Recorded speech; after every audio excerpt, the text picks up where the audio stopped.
Hi guys, so today I want to talk to you about the load, impact or strength tests. Load or impact and strength tests that you should be doing before you kind of go back running. And again, we kind of discussed the return to run sort of guidelines, and that should be 3 to 6 months postpartum. You should have built up a bit of an aerobic base. You're using a couch to 5k, you've passed these tests, that sort of stuff. The other thing I want to say is that when you're doing these tests, you shouldn't have any leaking, pain, or pressure problems, because that means that you kind of need to be more aware of what's going on. So the first one is walking. So, a couple of weeks postpartum, we're getting back into that walking, building it up, and you should be walking for 30 minutes before you come back to, this is one of the strength tests.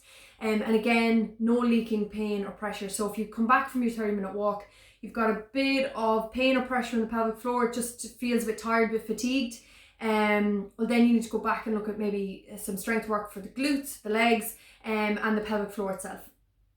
So the second one is single leg balance for 30 seconds. So exactly like this, we're standing balanced on one leg for 10 seconds. You don't want to see a drop in the hip here or that knee struggling to control itself. So 10 seconds on each leg. So making sure that you can do this sort of test on both legs. You have your single leg squat. So you can do this with a squat to a chair, or you're just going for that single leg squat, which is going to look like this and coming back up. And again, you don't want any pressure in the pelvic floor. You don't want any pain, and you don't want any leaking. So that's what, 3, 4, 5, 6, 7, 8, 9, and 10. And I will show you how to do that squat, that single leg squat on a chair.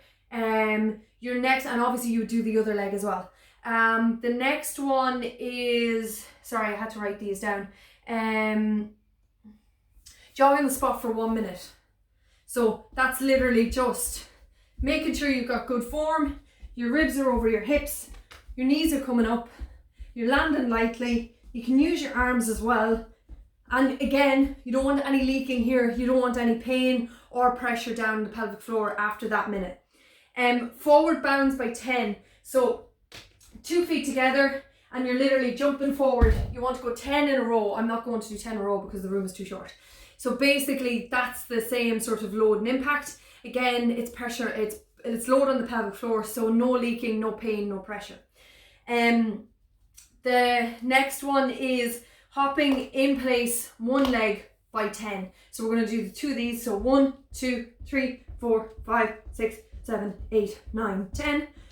1, 2, 3, 4, 5, 6, 8, 9, and 10. Perfect. Okay. So, again, leaking, pain, pressure. Your last one is the running man, and we've covered this in class. Okay. So bringing that knee back, hand back up. So we're thinking about that hip extension, back up.